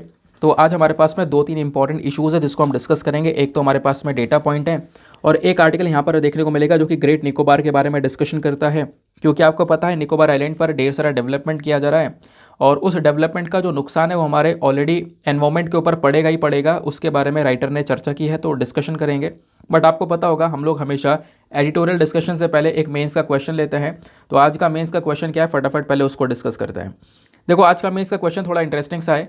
आज से कुछ दिन की बात में नहीं है, 2-3 दिन पहले मैंने आपको इंडिया और बांग्लादेश के रिलेशंस के बारे में पढ़ाया था या नहीं पढ़ाया था, आपको ये भी बताया था। मतलब क्यों पढ़ाया था उसके पीछे का रीज़न बता देता हूँ। इंडिया और बांग्लादेश के बीच में रिसेंटली एक पाइपलाइन स्टार्ट की गई है, और वो पाइपलाइन यहाँ पे कह सकते हो कि बांग्लादेश के अंदर में डीजल को सप्लाई करेगी। उसके बाद मैंने आपको इंडिया बांग्लादेश के जो रिलेशंस हैं, इनकी दोस्ती है, वो पढ़ाई थी, क्या क्या चैलेंजेस हैं, है ना। आपको पता होगा एनआरसी, सीएए, जो भी ये चैलेंजेस थे, इसकी वजह से रिलेशंस थोड़े ख़राब हुए थे, वो सब बताया था। तो उसी के पर्पज़ के बेसिस पर यहाँ पे कह सकते हो हम लोगों ने आज ना एक मेंस का क्वेश्चन लिया है। क्वेश्चन क्या है, in order to strengthen the bilateral relations between India and Bangladesh the current challenges need to be addressed. यानी कि अगर भारत और बांग्लादेश के जो संबंध हैं, इनके जो दोनों के रिलेशंस हैं, अगर उनको हमें मजबूत करना है, तो उसके लिए जो करंट समय पर जो चुनौतियां हैं ना, उनको हमें यहाँ पर ठीक करना होगा, उन चुनौतियों से हमें निपटना होगा। आप इससे क्या समझते हो? तो आप इंडिया बांग्लादेश के रिलेशंस प्रॉपर मेंशन कर सकते हो, क्या क्या चुनौतियां हैं वो यहाँ पर डिस्कस कर सकते हो, और कुछ चैलेंजेस बता सकते हो। चैलेंजेस को कैसे ठीक किया जा सकता है उसके बारे में आपको बताना है। 250 शब्दों में आंसर लिखना है। आंसर लिखने के बाद में कहाँ पे सबमिट करना है, टेलीग्राम पर जाना, सर्च बॉक्स में लिखना Deepak Yadav education mains answer writing full form लिखना। आपको मेरा टेलीग्राम चैनल मिलेगा, वहाँ पे 50,000 से ज़्यादा लोग जुड़े हुए हैं जो कि डेली आंसर्स लिख रहे हैं। आप भी अपने आंसर को लिखकर सबमिट कर सकते हो, और आंसर लिखकर सबमिट करने के साथ साथ एक छोटा सा काम करना है, एटलीस्ट सभी लोगों को 2-2 आंसर्स रिव्यू करना है। यार 15 मिनट लगेंगे, 2 आंसर्स आप रिव्यू कर सकते हो। तो 2 आंसर्स रिव्यू करने के साथ साथ आपको क्या करना पड़ेगा, बहुत सारे आपको फ़ायदे मिलेंगे 2 आंसर्स रिव्यू करने से। जैसे आपको कुछ इंपॉर्टेंट पॉइंट्स मिल जाएंगे जो आप अपने नोट्स में इंक्लूड कर सकते हो, या सामने वाले के आंसर में अगर कोई मिस्टेक है तो आप उनको बता सकते हो कि यहाँ पर आपको एक इंप्रूवमेंट की आवश्यकता है। ठीक है, तो इतना काम कर लेना। एक कॉपरेटिव वे में वो ग्रुप चल रहा है, आप भी जाकर उसका हिस्सा बन सकते हो। चलो आते हैं फर्स्ट इंपॉर्टेंट एडिटोरियल की तरफ। ये जो एडिटोरियल है इसको लिखा है सीपी राजेंद्रन साहब ने।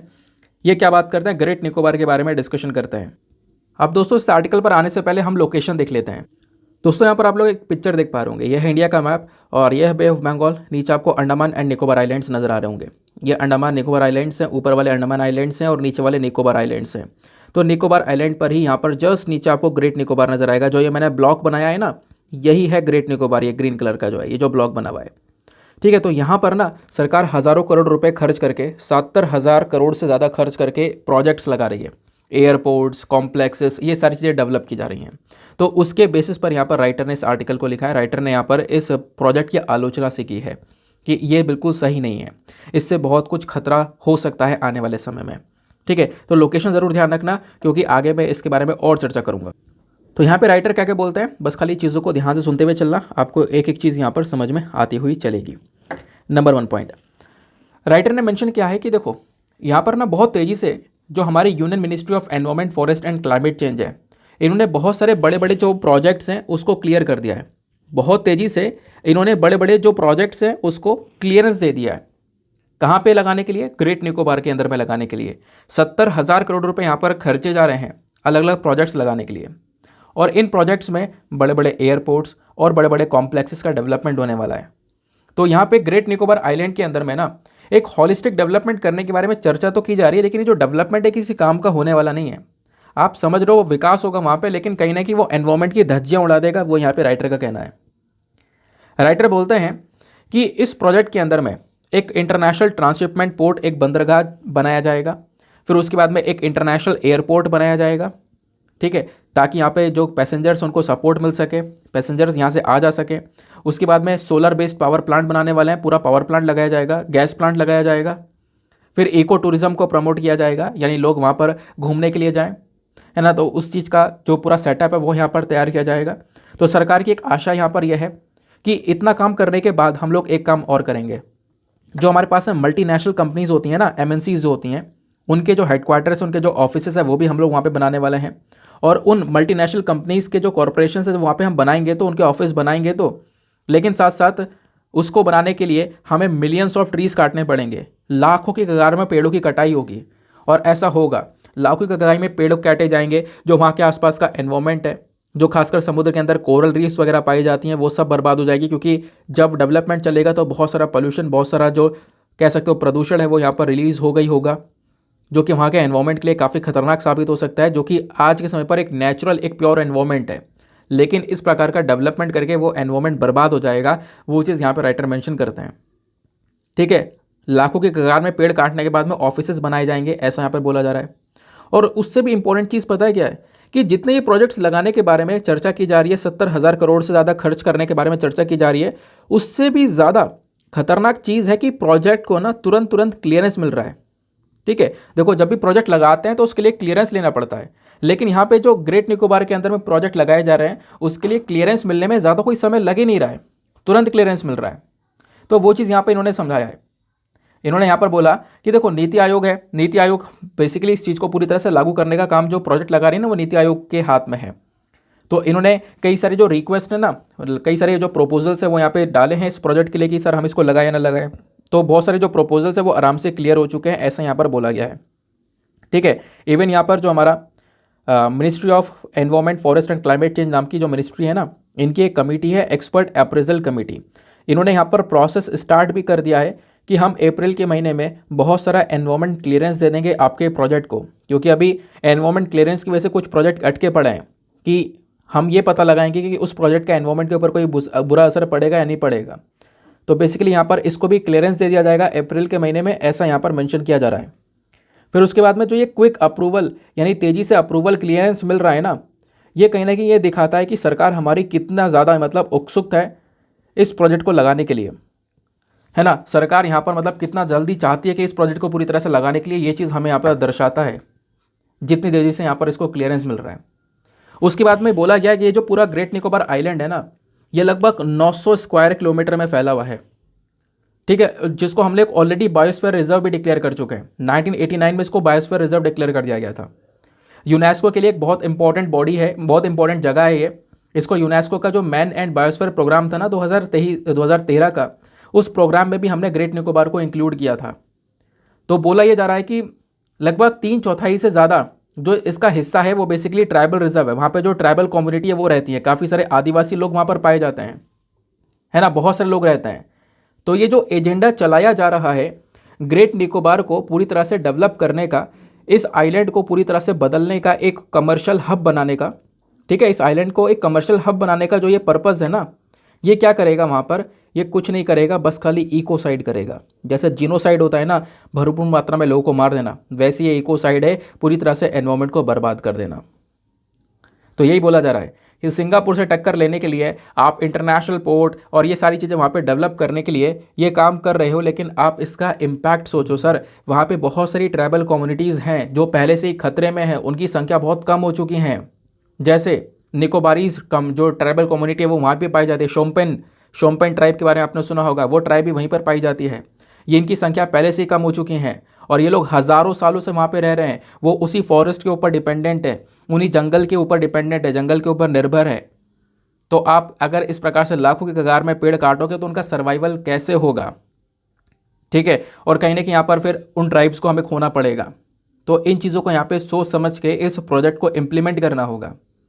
और फिर उसके बाद में सरकार क्या बोलती है कि लाखों पेड़ काट के हम ऑफिस बनाएंगे, तो इसमें कोई प्रॉब्लम नहीं है।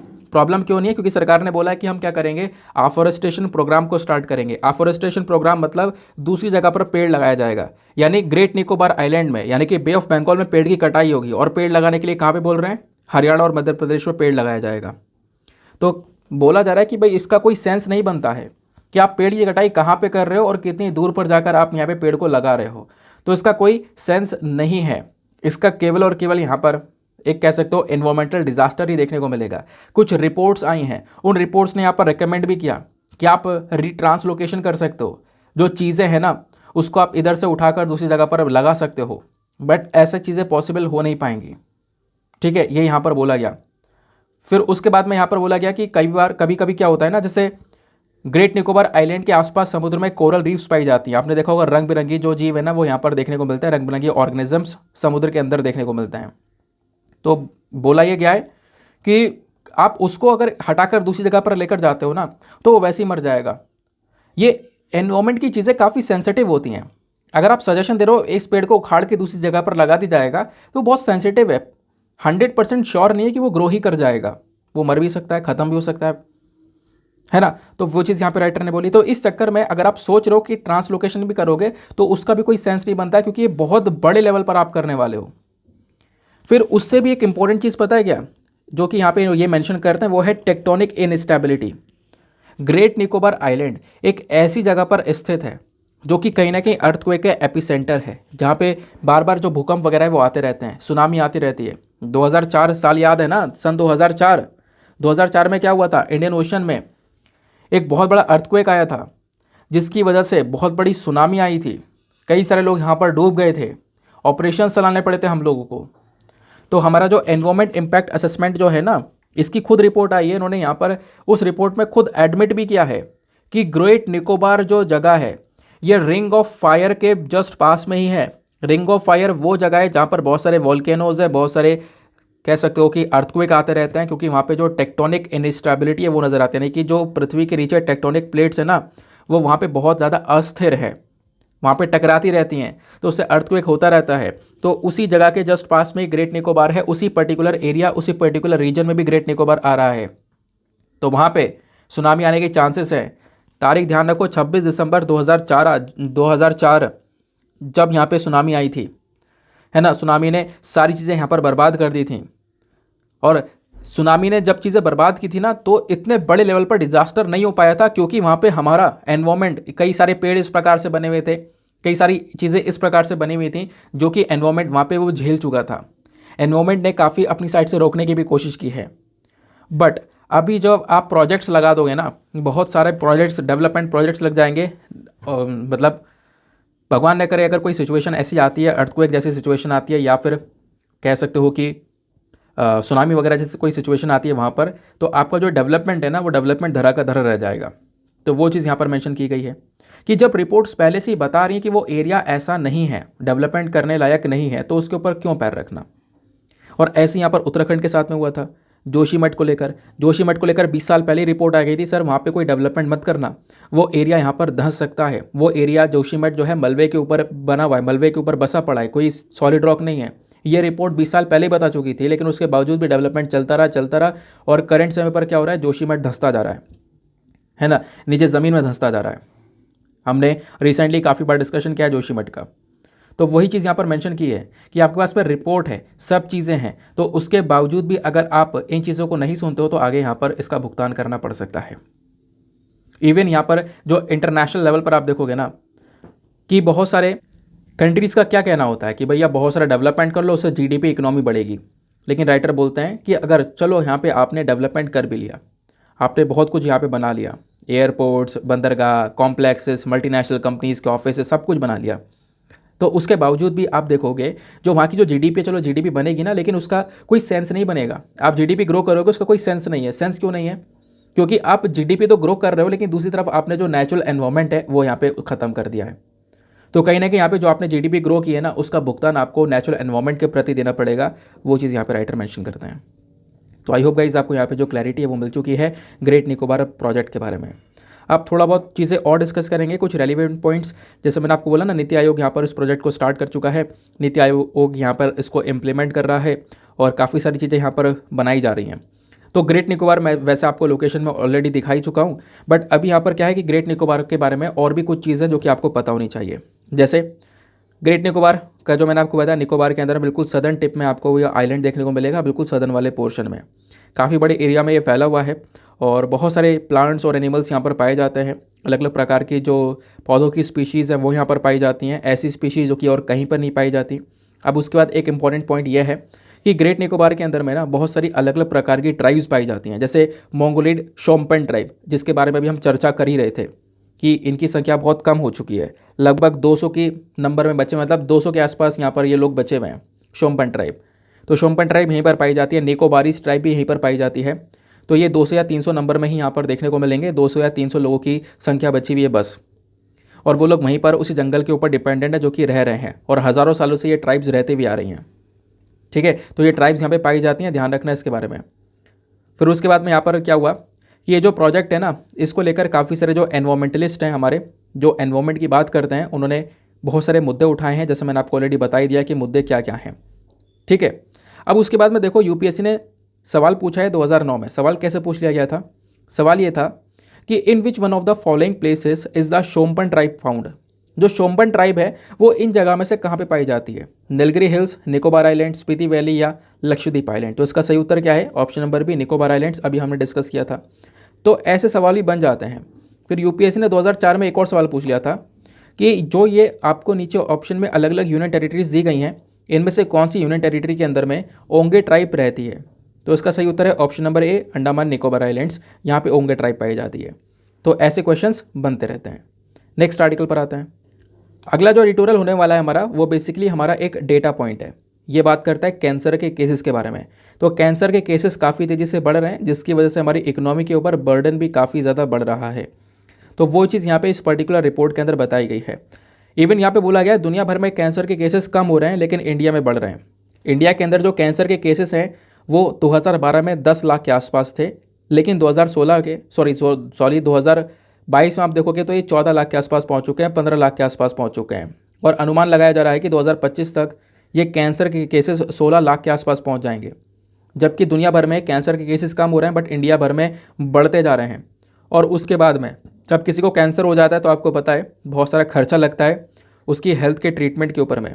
तो एवरेज जो मेडिकल एक्सपेंडिचर है ना पर पर्सन के हिसाब से, वो लगभग शहर में 70,000 के आसपास का है, जो कि काफ़ी तेज़ी से और ज़्यादा इंक्रीज़ होता जा रहा है। ये भी यहाँ पर मेंशन किया गया। फिर उसके बाद में काफ़ी सारे लोग यहाँ पर कह सकते हो कि जिन उनकी इतनी ज़्यादा कैपेबिलिटीज़ नहीं, उनकी क्षमताएं नहीं इतना पैसा खर्च करने की, बट फिर भी उनको पैसा खर्च करना पड़ रहा है इधर उधर से लेकर। तो इससे क्या पड़ रहा है? हमारी डायरेक्टली इकोनॉमी के ऊपर ही बर्डन पड़ रहा है ना, क्योंकि जैसे जैसे कैंसर के केसेस बढ़ेंगे इसका जो ट्रीटमेंट है वो भी महंगा है। अब लोग यहाँ पे अफोर्ड ट्रीटमेंट कर नहीं पा रहे हैं। अब जब अफोर्ड नहीं कर पा रहे हैं तो उनको इधर उधर से पैसा मैनेज करना पड़ रहा है। तो इसकी वजह से भी यहाँ पे कहीं ना कहीं हमारे ऊपर बर्डन नज़र आता हुआ देखने को मिलेगा, ऐसा यहाँ पर मेंशन किया गया। इवन बोला यह जा रहा है कि आप देखो 2017-18 में हर 1 लाख में से 153 के आसपास जो लोग हैं ना, जिनकी उम्र 45 से 60 के आसपास है, वो कहीं ना कहीं कैंसर वाली सिचुएशन से गुजर रहे हैं। और ऐसे लोगों की जो संख्या है वो पिछले कुछ समय पर इंक्रीज़ होती हुई नज़र आई है, ऐसा यहाँ पर मेंशन किया गया। ठीक है, तो वही बताया गया। चिंता वाली बात यह है कि दुनिया भर में कैंसर कम हुआ लेकिन इंडिया में बढ़ा। उसके पीछे कई सारे रीज़न है, लेकिन कुछ कैंसर ऐसे भी हैं जो कि यहाँ पर इंडिया ने जिसको टैकल किया है। अब उसको लेकर मेरे पास में एक रिपोर्ट है, वो रिपोर्ट मैं आपके साथ में डिस्कस करूँगा, जो कि अभी फरवरी 2023 में रिलीज़ हुई थी। ठीक है, अभी एक लेटेस्ट रिपोर्ट है, अभी पिछले महीने ही रिलीज़ हुई थी, कैंसर इन इंडिया करके, याद आ रहा होगा। ठीक है, समझते हैं। तो कैंसर इन इंडिया करके जो रिपोर्ट आई थी ना, इसके बारे में थोड़ा डिस्कशन किया गया है। ये एक ऐसी रिपोर्ट है जो कि अमेरिकन कैंसर सोसाइटी के साइट से रिलीज़ की गई थी। और इन्होंने यहाँ पर यह बताया कि अमेरिका में 1991 से अभी तक आप देखोगे तो कैंसर के केसेस कम हो चुके हैं, कैंसर की वजह से होने वाली मृत्यु कम हो चुकी है, 33% की गिरावट नजर आई है अमेरिका में। थोड़ा सा इन्होंने पहले यूएस के बारे में बताया, फिर इंडिया के बारे में बताया। तो पहले तो इन्होंने यूएस के बारे में ही ये सारी की सारी चर्चा कर दी है। अब इंडिया के बारे में चर्चा करते हैं, हम इंडिया के बारे में डिस्कस करेंगे। तो इंडिया के अंदर देखो क्या हुआ, कैंसर के केसेस जो है वो इंक्रीज़ हुए हैं, और जो कैंसर से होने वाली मृत्यु है वो भी यहाँ पर बढ़ती हुई नजर आई है। ठीक है, तो यहाँ पे आप देखोगे एक चार्ट दिया गया है, वो चार्ट आपको यहाँ पर ये देखने को मिलेगा। ये बेसिकली इंडिया को डिनोट करता है। इंडिया के अंदर में जो केसेस हैं कैंसर के वो इंक्रीज़ हो रहे हैं। 2020-21, उसके बाद में 22 में आप देखोगे 14 लाख के आसपास पहुँच चुके हैं, है ना, जिसमें से यहाँ पर काफ़ी सारे लोगों की मृत्यु भी हुई हैं। अगर 14 लाख के आसपास केसेस है, तो 8 लाख लोगों की मृत्यु हुई है ना। फिर उसके बाद में आप देखोगे 2025 में हो सकता है यहाँ पर ये 16 लाख के आसपास केसेस पहुँच जाएँ। और इसमें से मेल और फीमेल को देखोगे तो महिलाएं ज़्यादा सफ़र कर रही हैं, महिलाओं के अंदर ज़्यादा कैंसर देखने को मिल रहा है। हर 1 लाख में से 103 महिलाओं को कैंसर हो जा रहा है, हर 1 लाख में से 94 जो मेल हैं उनको कैंसर हो जा रहा है। और कैंसर में जो सबसे कॉमन कैंसर है वो लंग कैंसर है, माउथ कैंसर है, प्रोस्टेट कैंसर है, टंग कैंसर है, स्टमक कैंसर है। ज़्यादातर कैंसर यही वाले हैं। और फीमेल के अंदर में ज़्यादातर कैंसर ब्रेस्ट कैंसर है, सर्विक्स कैंसर है, ओवरी, यूट्रस या लंग कैंसर यहाँ पर नज़र आ रहा है। तो विमेन में यहाँ पर ये कैंसर सबसे ज़्यादा है, और मेल में कौन सा कैंसर सबसे ज़्यादा है वो हमने डिस्कस किया। अब उस चार्ट के बाद में यहाँ पर देखो, अब इन्होंने कैंसर के अलग अलग प्रकार बताए हैं कि जो हम लोग कैंसर की बात करते हैं ना, तो कैंसर यहाँ पे अलग अलग प्रकार के होते हैं। लेकिन हमारी जो यहाँ पे इंडिया के अंदर महिलाएं हैं वो ज़्यादा सफ़र कर रही हैं कैंसर से, और खासकर ब्रेस्ट कैंसर यहाँ पर एक खतरा बना हुआ है महिलाओं के लिए, ऐसा यहाँ पर मेंशन किया गया। अब मेन में अगर बात करें तो लंग, माउथ, प्रोस्टेट, टंग, स्टमक, ये मैं ऑलरेडी बता चुका हूँ। वेमेन में आप देखोगे तो ये पर्टिकुलर केसेस में कैंसर्स नज़र आ रहे हैं। सवाल यहाँ पर यह है कि कैंसर के केसेस भले ही इंक्रीज़ हुए हों, मौतें इंक्रीज़ हुई हों, लेकिन फिर भी कुछ प्रकार के कैंसर्स ऐसे हैं जो कि डिक्लाइन हुए हैं, जो कि कम हुए हैं। जैसे सर्वाइकल कैंसर रिसेंटली चर्चा में भी था। सर्वाइकल कैंसर भी यहाँ पर काफ़ी सारी जो बच्चियों हैं उनको यहाँ पर ये अफेक्ट करता है, ठीक है। तो यहाँ पर इसको बचाया गया, सर्वाइकल कैंसर से लड़ने के लिए यहाँ पर एक वैक्सीन को लेकर आया गया जिसका नाम है HPV वैक्सीनेशन, ठीक है ना। HPV वैक्सीनेशन क्या करता है, ये वैक्सीन यहाँ पे कहीं ना कहीं बहुत सस्ती कर दी गई है। अभी सरकार की प्लानिंग ये है कि हम इसका कैंपेन करेंगे और जल्दी यहाँ पर इस कैंपेनिंग को कंप्लीट करने के बाद में इसको बहुत ही सस्ते दाम में यहाँ पे अवेलेबल करवाने वाले हैं, ठीक है, ताकि यहाँ पर जो सर्वाइकल कैंसर है लड़कियों के अंदर में उसको यहाँ पर पूरी तरह से रोका जा सके। फिर उसके बाद में देखो दूसरा जो केसेस यहाँ पर थोड़े बहुत रोके गए हैं वो है टोबैको से रिलेटेड कैंसर्स के बारे में, है ना। जो मुंह के अंदर कैंसर हो जाते हैं उसको भी थोड़ा बहुत रोका गया है, ऐसा यहाँ पर मेंशन किया गया है, ठीक है। क्योंकि तंबाकू की वजह से भी जो कैंसर्स हैं ये काफ़ी ज़्यादा खतरनाक बन चुका है हमारे पब्लिक के लिए। फिर उसके बाद में ये तो कैंसर कम हुए। अब बात करते हैं कौन से कैंसर इंक्रीज़ होते हुए नजर आए। तो ब्रेस्ट कैंसर यहाँ पर तेज़ी से बढ़ता हुआ नजर आया। ये इकलौता कैंसर है जो कि बहुत सारे लड़कियों में यहाँ पर देखने को मिला है और जो कि बहुत तेज़ी से यहाँ पर इंक्रीज़ हुआ है, ठीक है। और स्पेशली यहाँ पे बोला जा रहा है कि देखो ब्रेस्ट कैंसर के जो केसेस है वो अर्बन एरियाज़ में भी काफ़ी ज़्यादा है और रूरल एरियाज़, दोनों ही जगह पर काफ़ी ज़्यादा है। चाहे वो शहर वाले एरिया हो चाहे वो गांव वाले एरिया हो, सभी जगह पर महिलाओं में ये कैंसर सबसे ज़्यादा पाया गया है। अब फिर उसके बाद यहाँ पर बोला गया है कि भले यहाँ पर कैंसर इंक्रीज़ होते हुए नज़र आए हों, लेकिन कैंसर को लेकर जो ट्रीटमेंट है ना उसके अंदर बिल्कुल एक इम्प्रूवमेंट देखने को मिला है, उसके अंदर एक सुधार देखने को मिला है, ऐसा यहाँ पर मैंशन किया गया। अलग अलग प्रकार के जो कैंसर है वो इंक्रीज़ हो रहे हैं, लेकिन यहाँ पर जो क्योर रेट है यानी उन कैंसर को ठीक करने का जो यहाँ पर रेट चल रहा है वो भी काफ़ी ज़्यादा बढ़िया है। हम कैंसर को यहाँ पर बीट करते जा रहे हैं धीरे धीरे। बट सिचुएशन ये है कि अभी हम काफ़ी पीछे हैं अलग अलग कंट्रीज़ से जब हम कंपैरिजन करते हैं तो, ठीक है। फिर यह क्योर रेट समझाया गया है। अब क्योर रेट ज़्यादा पढ़ने की ज़रूरत नहीं है। जैसे प्रोस्टेट कैंसर जो है ना, यहाँ पर अभी ये इसका जो क्योर रेट था वो पहले 60% था, बढ़कर 100% हो चुका है। तो काफ़ी सारे कैंसर ऐसे हैं जिसको यहाँ पर ठीक करने की पावर हमारे पास में आ चुकी है। जैसे सर्वाइकल कैंसर मतलब एक समय पर ऐसा था कि हमें पता ही नहीं चल रहा था क्या किया जाए, इसके लिए क्या कोई सोल्यूशन हो, लेकिन HPV वैक्सीन यहाँ पर लेकर आई गई जिससे सर्वाइकल कैंसर को यहाँ पर रोका जा रहा है। तो ये था पूरा का पूरा हमारा data point. I hope guys आपको यहाँ पर भी एक क्लैरिटी मिल चुकी है। तो दोस्तों ये था आज का हमारा पूरा का पूरा डिस्कशन। यहाँ पे एक दो छोटे छोटे आर्टिकल्स और हैं, भूकंप वगैरह के बारे में चर्चा की जा रही है, ये आपके लिए इंपॉर्टेंट नहीं है। आपको पता है कल दिल्ली के अंदर भूकंप आया है, अफगानिस्तान में भूकंप आया 6.6 मैग्नीट्यूड का, उसके बारे में चर्चा की जा रही है, बट वो हमारे लिए रेलिवेंट नहीं है। अब फाइनली आते हैं हम लोग अपने प्रीलिम्स वाले क्वेश्चन की तरफ। तो आपसे प्रीलिम्स में जो क्वेश्चन पूछा गया था कि नेशनल लेवल पर कौन सी एक ऐसी मिनिस्ट्री है जो कि इंश्योर करती है कि scheduled tribes and other traditional forest dweller act अच्छी तरीके से लागू हो सके, इसके इफेक्टिव इम्प्लीमेंटेशन के ऊपर फोकस करती है, वो कौन सा मंत्रालय है। तो इसका सही उत्तर है option number D, ministry of tribal affairs.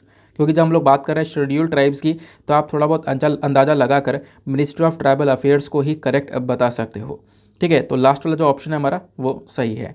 Now इसी के साथ में करते हैं हम लोग अपने लेक्चर को समाप्त और मिलते हैं आप लोगों से अगले वीडियो में। आज के लिए bye bye, have a nice day, thank you and Jai Hind.